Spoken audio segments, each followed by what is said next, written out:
Ewan ko dun. Ano bang ingay yan, ha? Ikaw, Petra. Uy, pa ba ito ng isang matinong babae? Ha?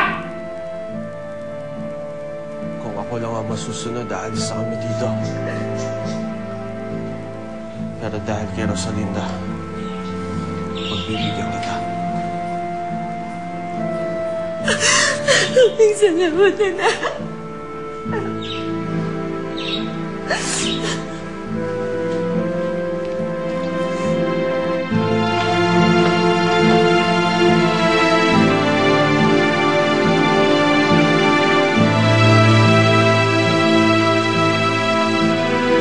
Ako na naman nakita nyo.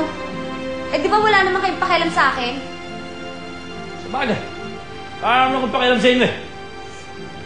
Ano ba problema mo? Bakit ba ang bigat-bigat ng loob mo sa amin? Gusto mo malaman? Sigurado ka gusto mo malaman? Oo. Dahil kung galit ka sa amin, gusto namin malaman kung bakit. Sasabihin ko sa'yo, Wag. huwag kang makialam dito!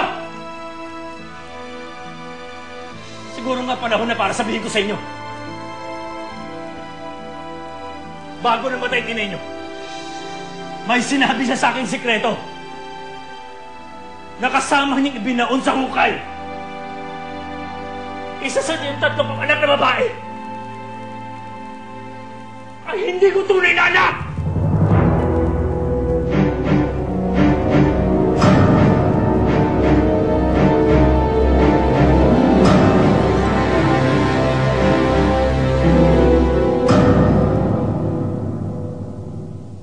Sumut! Niloko ko! Niloko ko ni Dolores! Pinipuntan niya ako sa ulo. Pinaniwalahan niya ako na isa sa inyo anak ko! Si Rosalinda yon. Kaya sa kanya ka magalit. Huwag sa amin, Tay. Nabubuhay pa ang inay.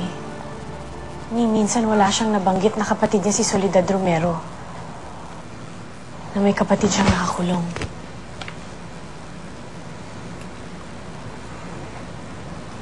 Siguro, kinahihiya niya na kapatid niya si Soledad.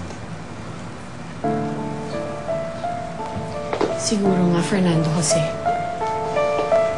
Parang anay si Soledad Romero. Lahat ng dikitan niya gusto niyang sirain. Pwedeng si Rosalinda. Pwedeng ikaw, Petra. Pwedeng ikaw, Lucy. Pero hindi ko naman alaman yun, di ba? Pero sa mga mata ko, pare-pareho lang ang tingin ko sa inyo. Nandidiri ako sa inyo. Magsilayas ka na! Layas! Buti na lang, tayo hindi niya nasira. Kaya na tinutulan niya yung pagmamahalan natin. Hindi natin siya pinakinggan. Hindi tayo masisira ni Soledad Romero.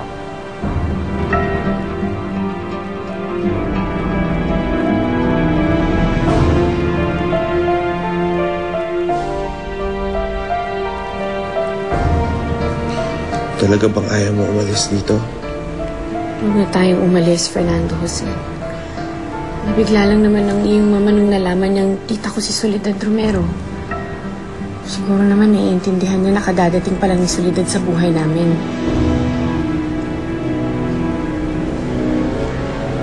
May kailangan akong gawin. Pwede mo ba akong matulungan?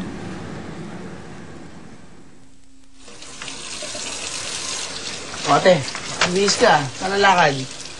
Nadalawin ko lang si Soledad.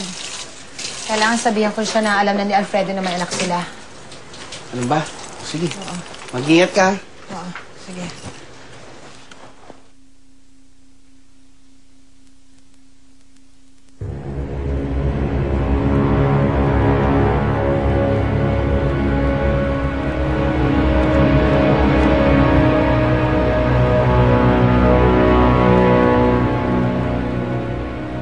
Dalhin mo ako kay Soledad, Clarita. Gusto ko nang makilala ang anak ko. Sigurado ka bang gusto mo gawin to, Rosalinda? Oo, Fernando Jose. Kailangan kong makausap si Lucy at si Ate Fedra. Kailangan malaman nila na manloloko si Tia Marta. Na siya talaga si Soledad Romero. Tama ka. I think they should know the truth. Hindi mo ako kailangan samahan, Fernando Jose. Gusto kitang samahan, Rosalinda. Hindi kita papabayaang harapin mag-isa si Soledad. Isa pa, panahon na rin siguro para magkaharap kami ng taong pumatay sa amo ko.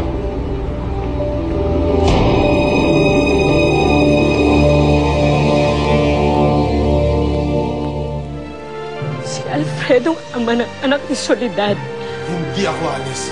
Hanggat hindi mo sinasabi kung sino ang anak ko. Siya! Si Pedra anak mo, Alfredo! Pag malaman ni Valeria ang totoo, lalo niyang hindi patatahimikin sa Rosalinda. Hanggang kailan may tatagong katotohanan? Mga Rosalinda, dinudugo kayo! Mabuti na lang, hindi naka-apekto sa sanggol. Buntis ang asawa ko?